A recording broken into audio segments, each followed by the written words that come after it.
Hello दोस्तों, मैं आपको आप लोग को कुछ दिखाने वाला हूँ। मेरा जो फेसबुक का प्रोफेशनल डैशबोर्ड का, तो मैंने प्रोफेशनल ऑन किया है। प्रोफाइल था, ये प्रोफाइल पेज हो गया अभी। तो इसमें क्लिक कर दिया हूँ। ये मेरा है, आप लोग देख सकते हो। मैं बहुत बार लाइव भी आया हूँ, बहुत सारा वीडियो डाल रहा है। तो अभी ये सी डैशबोर्ड में क्लिक करके मैं आप लोग को दिखाने वाला हूँ।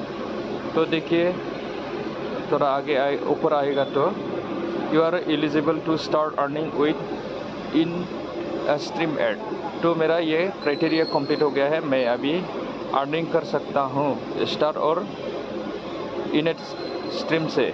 देखिए, ये स्टार का है और ये रहा, ये इन स्ट्रीम एड सेटअप करना बाकी है, बस मैं सेटअप कर लेंगे।